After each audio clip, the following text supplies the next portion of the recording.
Tonight, on Bedtime Sleepy Stories, we slip behind the visor. Not into glory, but into grime. Not into legend, but into the laundry list of survival no bard ever sang. You've heard of knights in shining armor, but have you ever wondered how they kept their socks from rotting? Did they brush their teeth with mint? Did they share combs with their squires?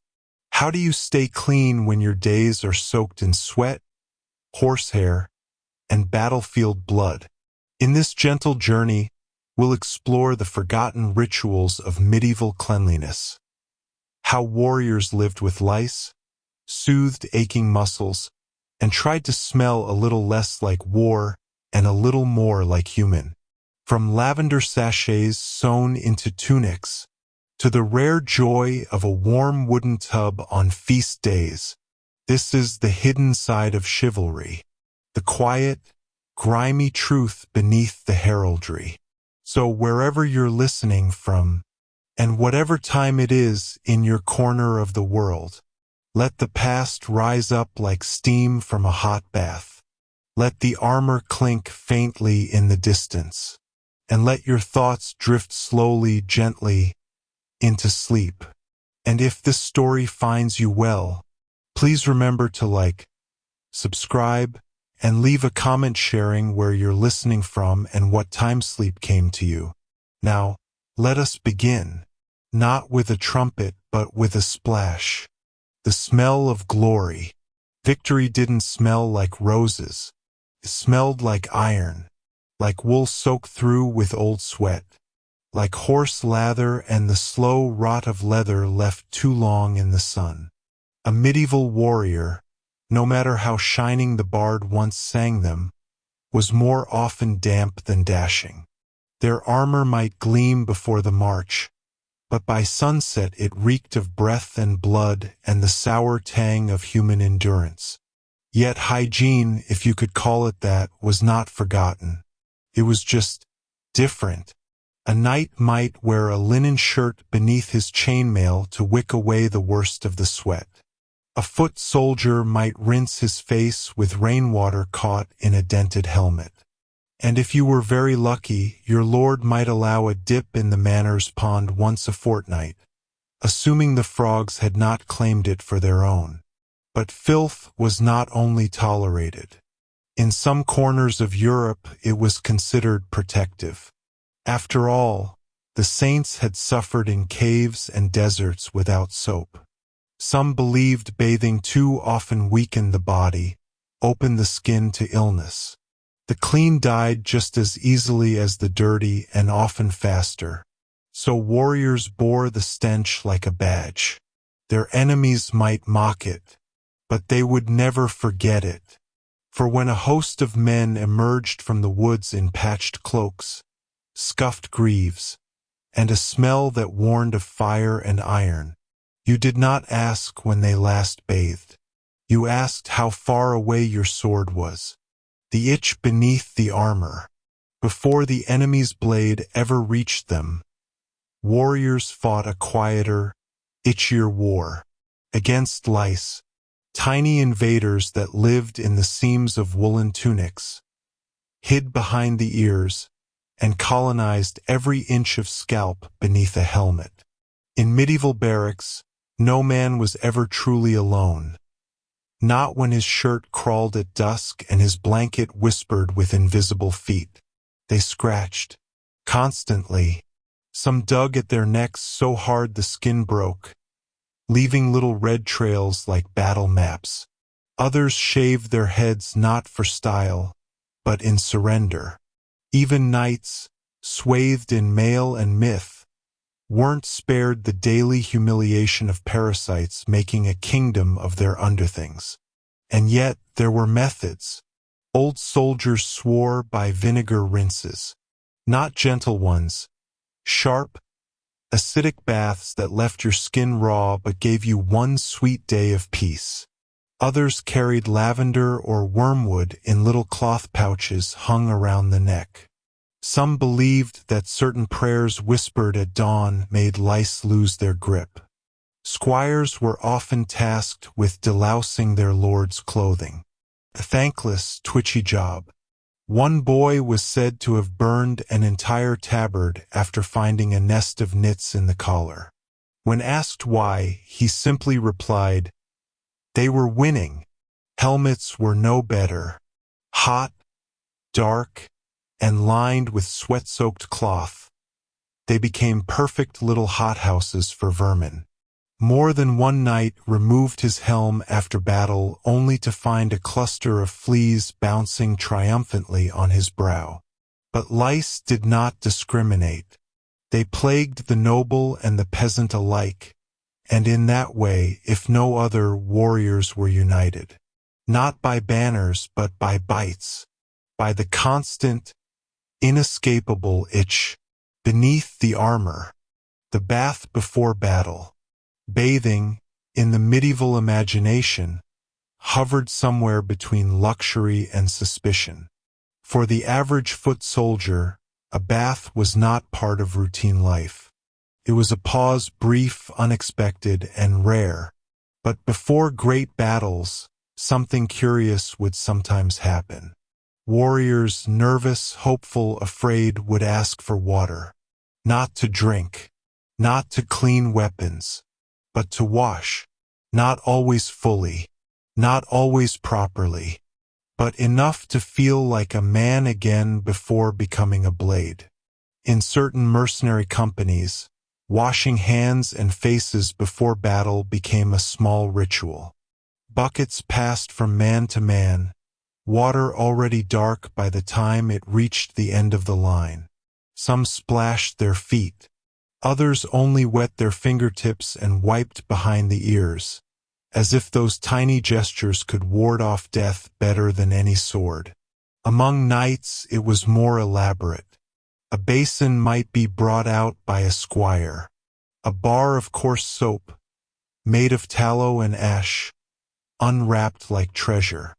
The knight would strip down to his shift and scrub under the arms, behind the knees, and across the chest, where the weight of armor pressed the sweat deepest. There was no perfume. No warm towels. Only the faint steam rising from water kissed by fire hours earlier, and the silence of men cleaning skin they weren't sure would live to feel sunlight again. For some, the bath was symbolic, a washing away of fear, a kind of baptism. For others, it was practical. A clean wound stank less than a dirty one. And if you were to be carried from the field, let the flies feast on the blood, not the stench. The water was never wasted. Afterward, it was poured onto the earth. Quietly, some said the ground remembered. Others just liked the look of ripples before war. Teeth, tongues, and battlefield breath. No one writes poetry about a knight's breath. The songs are full of honor, steel, and valor, but never the scent that rose when a helmet was removed after a long ride. Yet every warrior carried his breath into battle, as surely as he carried a sword. And in truth, it was rarely fresh. Tooth care in medieval Europe was a curious affair. Warriors didn't have toothbrushes, but they had ideas. Some chewed mint leaves or fennel or cloves tucked between the cheek and gum. Not for sweetness, exactly, but to numb the sour taste of morning. Others rubbed their teeth with cloth dipped in ash or salt. The bravest used vinegar-soaked sticks, rubbed side to side until the gums bled. A few knights kept special tooth daggers, small carved bone picks tucked into belts or boots. These weren't weapons, but tools for scraping out what meals and mead left behind. One such dagger, recovered from a 14th century tomb, still had bits of tartar fossilized along the edge. Toothaches were feared more than arrow wounds.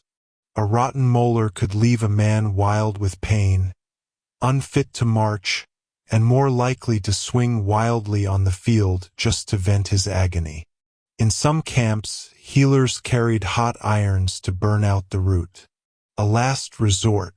Always. But breath? Breath was everywhere. Under helmets it pooled hot and stale.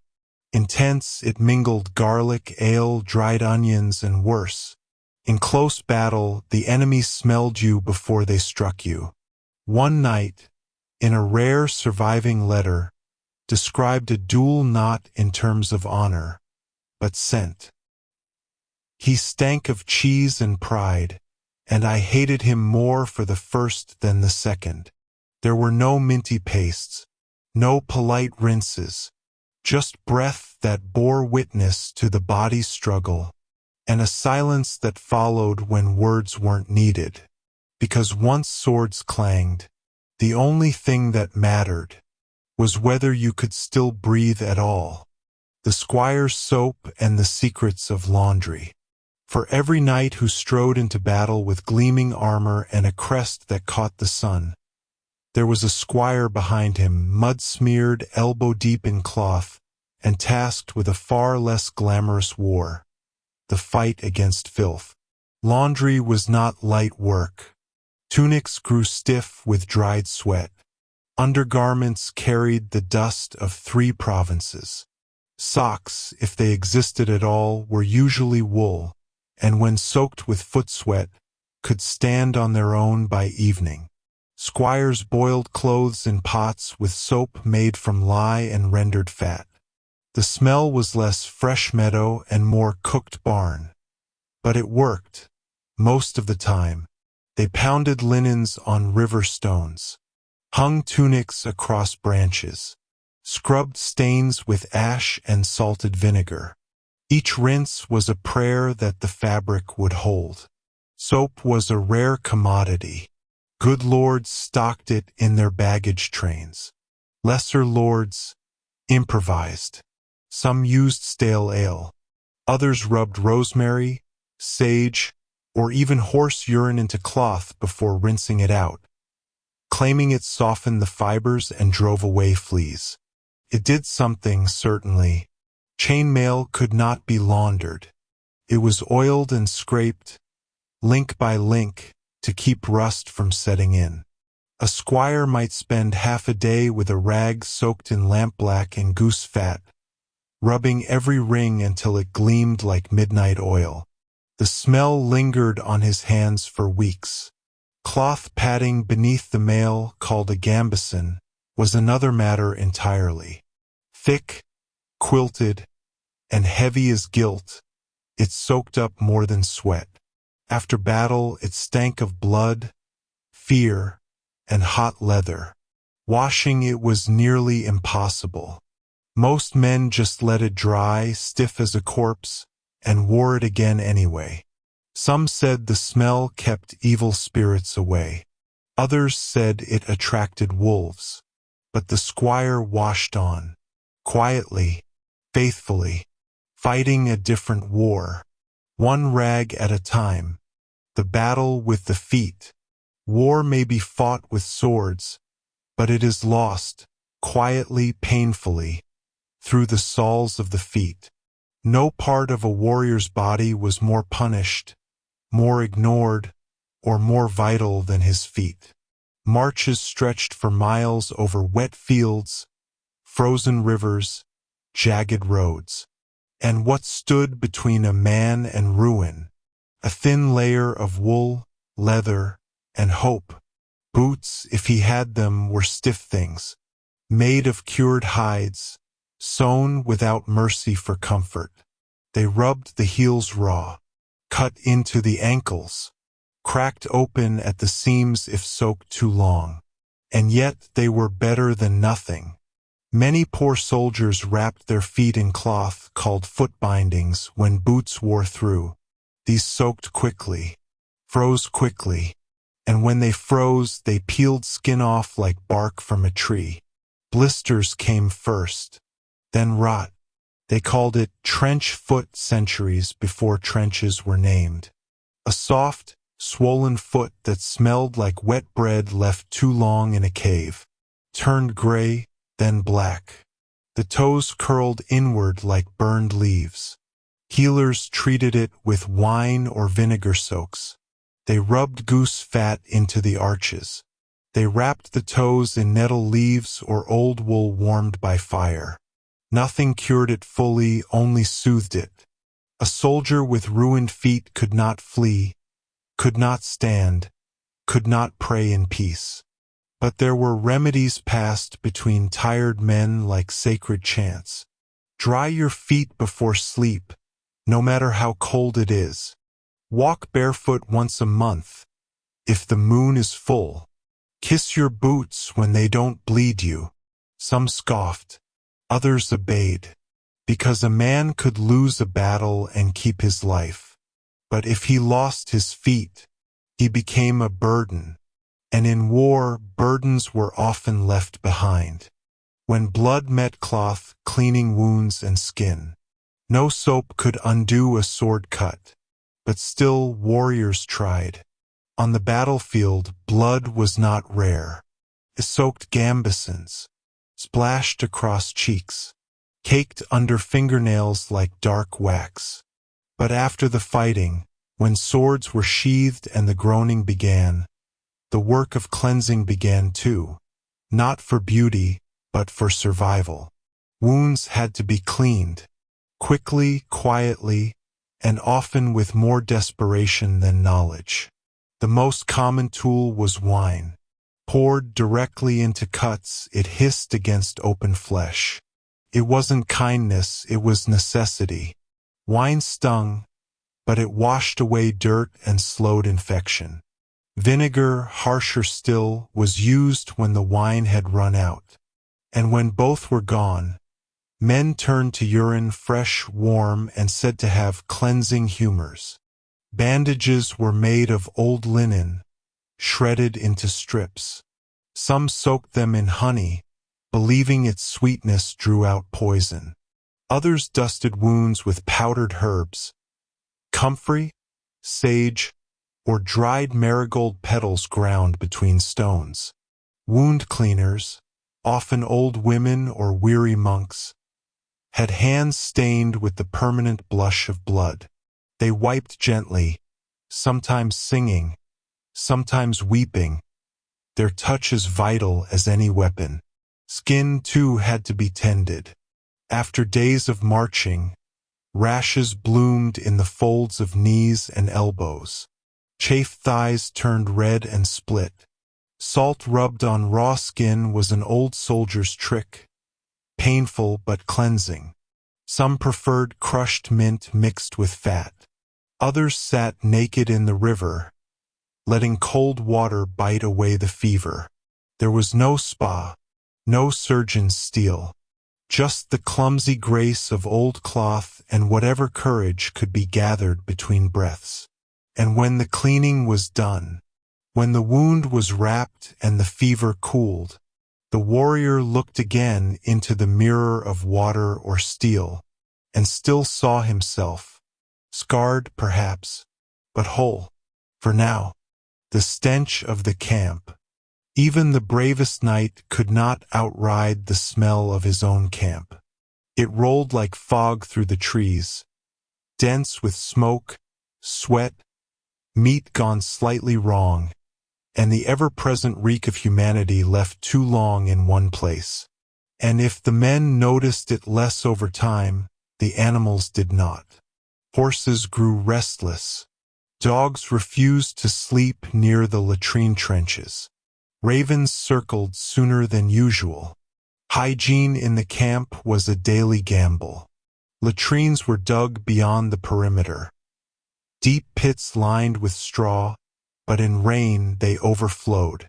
Flies came, always, and with them came illness. To ward off disease, some commanders ordered herbs burned at the camp's edge. Juniper, rosemary, sometimes frankincense if a church caravan had passed nearby. Men tied sachets of lavender or crushed thyme to their belts, not for vanity, but to chase away the scent of nearby death. And yet warriors adapted. They wiped with moss or old scraps of linen. washed hands with sand or ashes when water ran low, kept waste away from cooking fires, at least when they remembered. One veteran soldier was said to carry a sprig of rosemary in his mouth whenever he walked through the tents. Not to eat, just to smell something that wasn't filth. There were rules sometimes, unwritten codes passed between armies. Never relieve yourself upstream. Never cook beside your bedroll.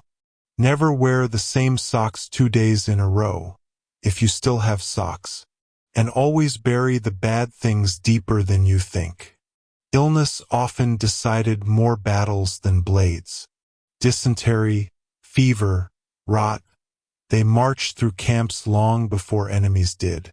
And when they struck, it was the cleanest soldiers who survived, not always the strongest.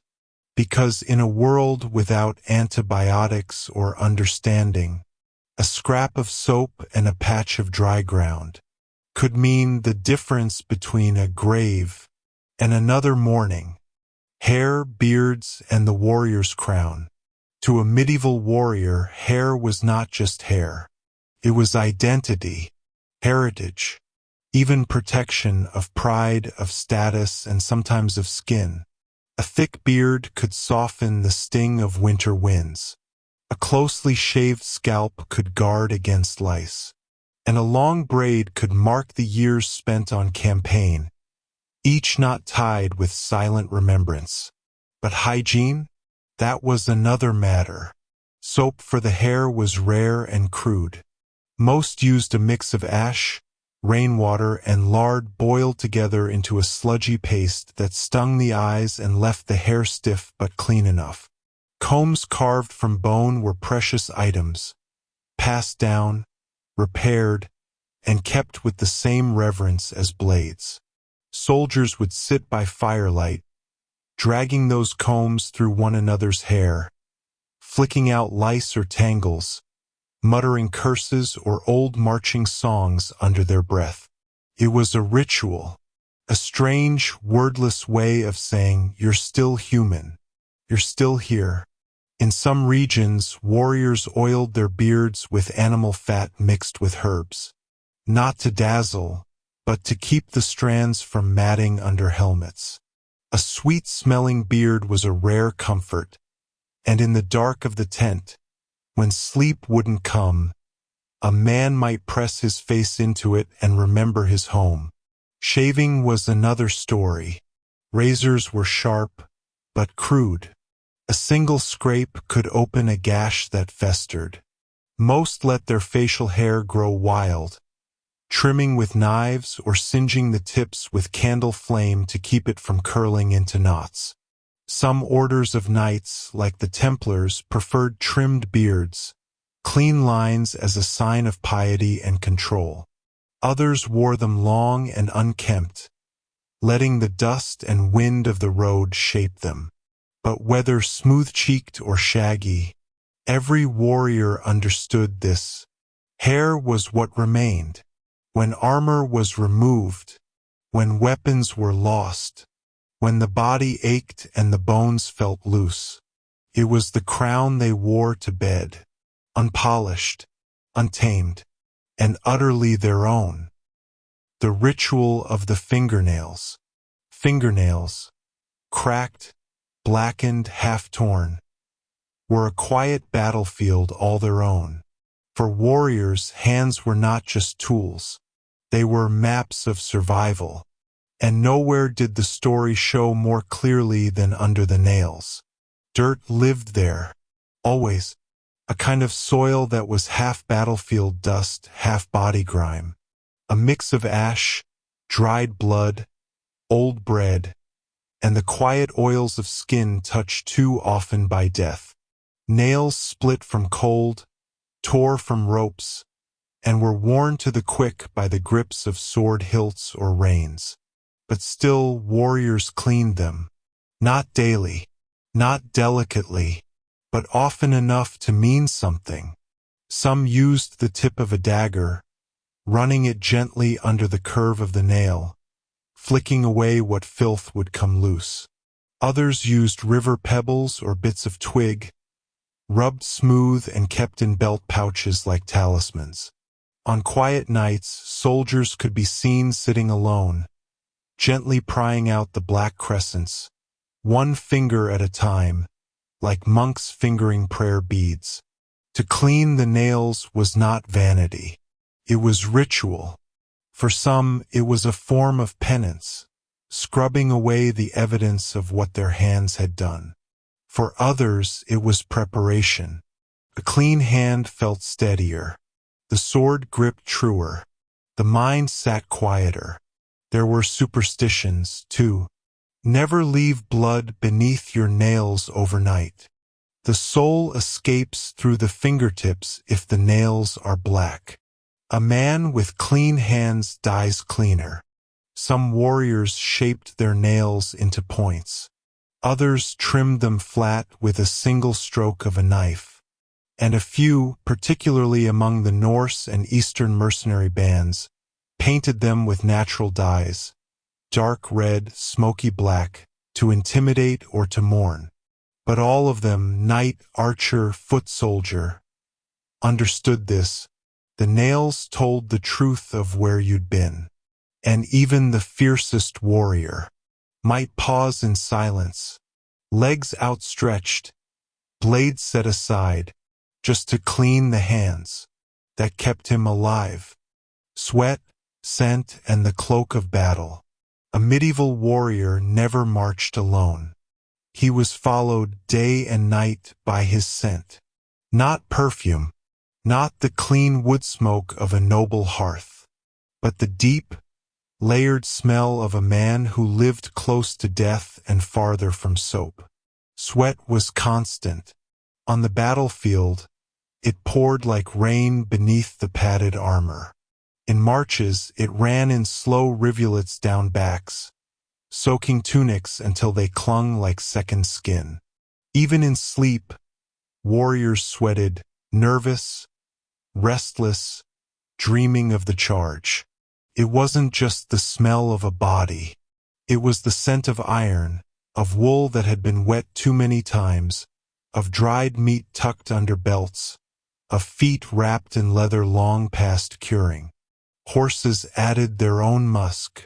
Grease from oiled weapons clung to fingers, and campfires kissed everything with smoke. And yet, there were those who tried, faintly, stubbornly, to fight the stench. Some sewed dried herbs into the lining of their tunics. Lavender if it could be found, sage more often, or rosemary snipped from monastery gardens. A few dabbed scented oils on the throat, if they had coin to spare and a merchant to trust. These oils, imported from southern lands, were prized as much as daggers. Not because they worked well, but because they gave hope. Hope that one might pass through a town, and not cause the children to wrinkle their noses. Hope that a dying soldier might remember not the rot of war, but the sweet edge of time on a friend's cloak. Armor itself was rarely cleaned. If you scrubbed it too hard, you wore it down. Instead, warriors smeared it with fat, sometimes perfumed, more often not. The resulting smell was beastly, but protected the steel. And in time, even that came to be part of the warrior's presence. You knew when a soldier approached, even before his boots met the ground, because the air changed, heavy, earthy, human, and somehow still noble. Illness, isolation, and the leper's shadow. Even the strongest sword arm could be felled by something too small to see. Illness haunted medieval camps like a ghost that wore no armor, carried no flag, and answered to no king. A cough could take a company. A fever could clear a village. Warriors feared it in silence, the way men fear storms. Not because they are rare, but because they are familiar. And hygiene, scattered and improvised as it was, stood between survival and silence. A sore on the arm might be ignored. Then it swelled, darkened, split. Soon the flesh wept, and the sword could no longer be lifted. A rash beneath the breastplate might grow until it stung with every breath. And if the swelling reached the joints, if the knees cracked or the fingers trembled, many men chose to ride into one last fight rather than die in bed. Leprosy was the greatest shadow. It moved through camps with rumors first. A white spot, a numb thumb, a man whose voice rasped suddenly, as if moths had nested in his throat. He would be watched, whispered about. Then, when no one wanted to sleep near him, he would be asked to leave. And he would, quietly, sometimes with a walking stick, sometimes not. Healers did what they could. Salt poultices, steaming cloths soaked in mead, bark teas, charms sewn into tunics. Some soldiers wore rings engraved with prayers. Others carried tiny wax figures shaped like healthy limbs, talismans against corruption. But often, the true healing came in something simpler: being kept clean. A wound washed with warm water, a hand wrapped in clean linen, a brow wiped gently with a vinegar cloth. These acts of care were not grand. They were not sung about, but they kept men alive. And more than that, they reminded even the most battle-worn warrior that he was still worth tending to, still somehow a soul, beneath the scars. Women, wash basins, and the healing touch. In the spaces between battles, when swords cooled and wounds dried, there were women. They were not saints, not always mothers, but in tented corners and smoke-curled thresholds, they offered what warriors feared to name care. They came with basins of water, warm from stones heated in fire, cloths worn soft with use, bowls filled with crushed herbs, honey, and wine. Their hands did not flinch from blood. They had seen worse. Sometimes they had lived worse. Many were camp followers, wives, widows, laundresses, herbalists. Others were hired with coin or bread. Some came of their own will, drawn to the edge of war like moths to flame. What united them was this: they understood that filth killed faster than blades. They washed the faces of sleeping men, combed knots from hair stiff with mud, whispered old rhymes as they rubbed salves into shoulders, not to charm, but to soothe.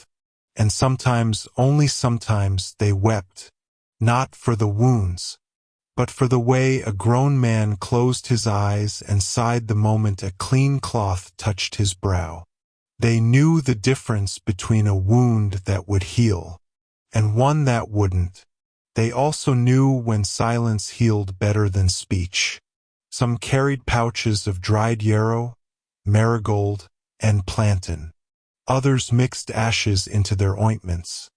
Ashes of sage, ashes of burnt wool, believing it could draw out the poison.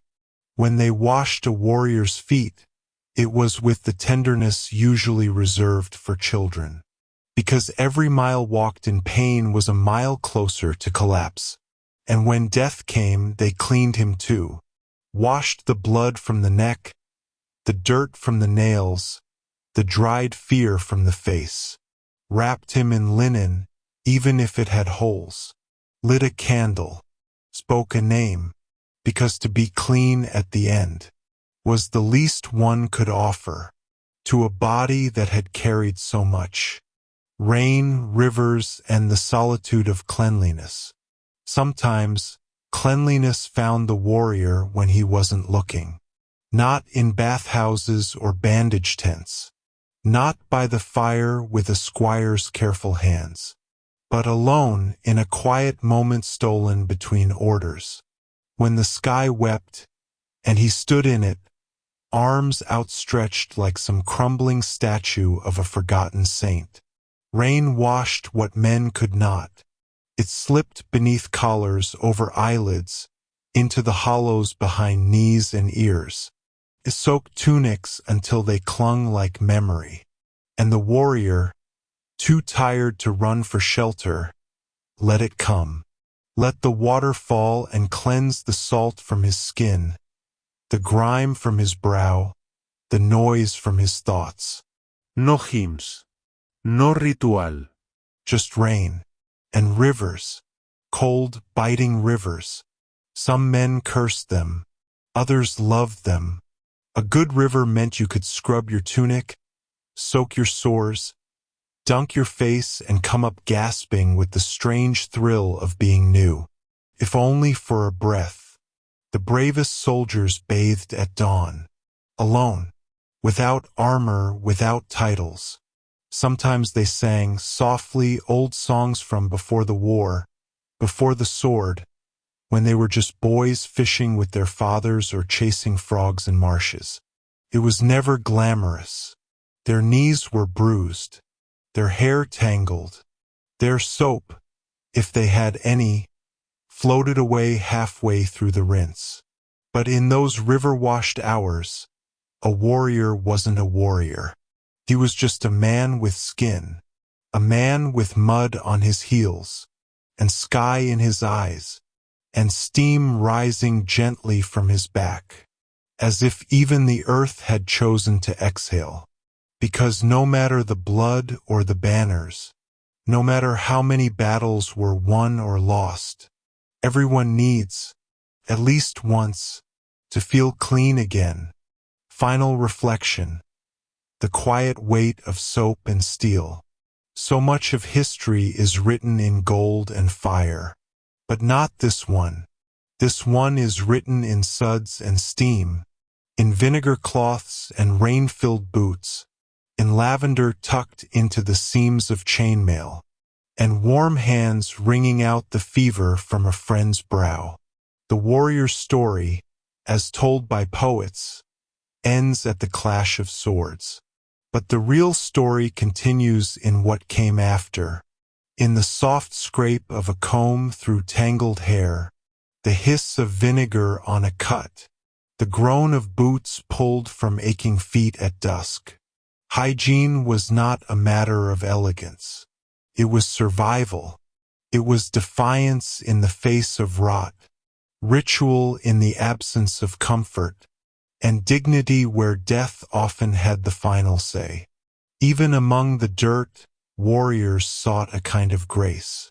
A clean palm, a rinsed cloth, a brief moment of peace beneath a sky that did not always answer prayers. They were not spotless. They were real. And in the stillness after the battle, with hands in cold water, or lying by the fire with smoke curling upward, they remembered they were more than weapons. They were flesh. They were breath. They were somehow still human. So let us not forget them only for the blood they shed, but for the soap they carried, the water they treasured, the hours they stole from war just to feel whole. And now, as your eyes grow heavy, and the day folds itself into dreams, let the story fade like steam on armor, gone but warm. Good night, dear listener. Rest easy. You are clean.